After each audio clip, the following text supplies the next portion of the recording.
नमस्कार। मेरा नाम आलोक कुमार पांडे है। मैंने अर्थशास्त्र से एमए किया हुआ है।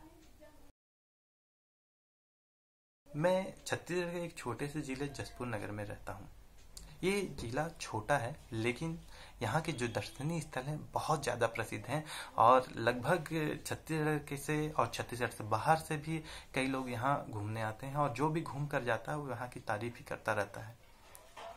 यहाँ रानीदांत जलप्रपात है, गुल्लू फाल है, कैलाश गुफा है और कई ऐसे स्थल हैं जहाँ आप घूमने जाएंगे तो लगता है कि यहाँ घूमते रहें, यहाँ भ्रमण करते रहें। इतनी सुंदर जगह है।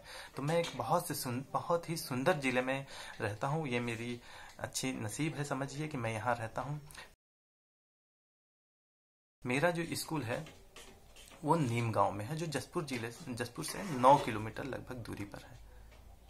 यहाँ जो बच्चे हैं वो इस मेरे स्कूल में जो बच्चे हैं इस गांव के ही बच्चे हैं। लगभग सभी बच्चे आदिवासी बच्चे हैं, क्योंकि जसपुर जिला जो है एक आदिवासी बाहुल क्षेत्र है। मैं 11 वर्षों से इन बच्चों के साथ काम कर रहा हूं और इन्हें सिखाने में बहुत ज़्यादा उत्साहित हूं। बहुत ज़्यादा मुझे मजा आता है इन बच्चों के साथ कार्य करने में।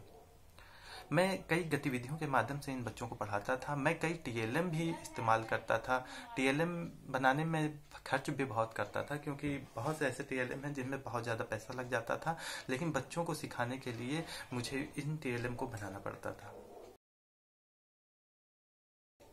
लेकिन जब मेरा प्रशिक्षण हुआ ZIIEI का, इनोवेटिव पाठशाला का, जब मैंने प्रशिक्षण लिया तो मुझे लगा कि मैंने जो आज तक टीएलएम बनाया था, खर्च किया था जिसको बनाने में, ये कहीं ना कहीं उतना उपयोगी नहीं है जो बिना किसी लागत के, जो हमारा शून्य निवेश नवाचार है, इनोवेटिव पाठशाला है, इसका प्रशिक्षण लेने के बाद जब हमें पता चला कि बहुत से ऐसे नवाचार हैं, बहुत से ऐसे टीएलएम हैं जिनको बनाने में पैसा ही नहीं लगता और जो बच्चों के लिए बहुत उपयोगी है और बच्चे इन सामग्रियों को से अच्छे से परिचित होते हैं, तो उनके साथ बच्चे और अच्छे से सीखते हैं।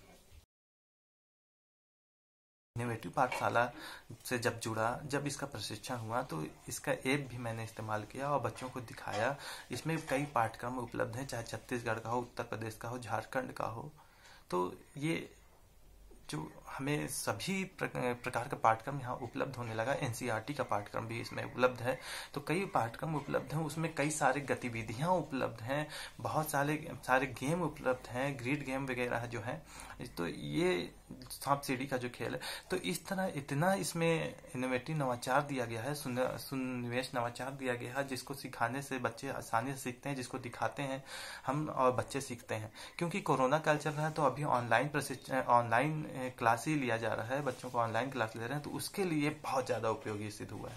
क्योंकि ओम द्विवेदी सर से जब हम लोग जुड़े, उन्होंने जब इसके बारे में बताया तो बिल्कुल हम लोग के सामने बहुत सारी समस्याएं थी, क्योंकि ऑनलाइन क्लास हम लेते थे और बच्चों को सिखाने की कोशिश करते थे, लेकिन उतना अच्छा हम सफल नहीं हो पा रहे थे, क्योंकि बहुत से ऐसे रूल हैं, बहुत से ऐसी गतिविधि है जो हम शायद करके नहीं दिखा पा रहे थे।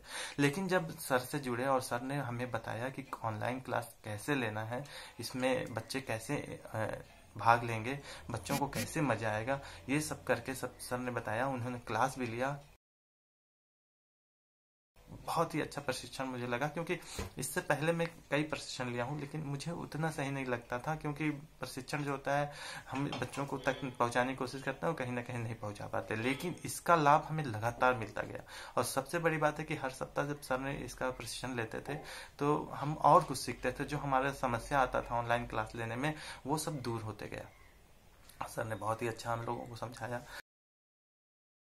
इनोवेटिव पाठशाला के माध्यम से जब हम लोगों ने क्लास लेना शुरू किया तो हम बहुत सफल होने लगे और बच्चे भी बहुत अच्छे से समझने लगे और जुड़ने लगे क्लास से।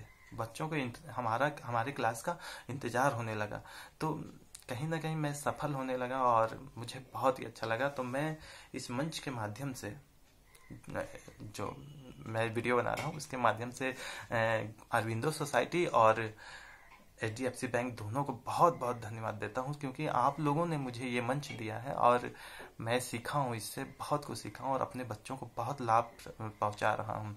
तो हमारा जो उद्देश्य है बच्चों को सिखाना, तो कहीं ना कहीं वो इसके माध्यम से पूर्ण हो रहा है। तो मैं बहुत बहुत धन्यवाद आप लोगों को देना चाहता हूँ। Thank you.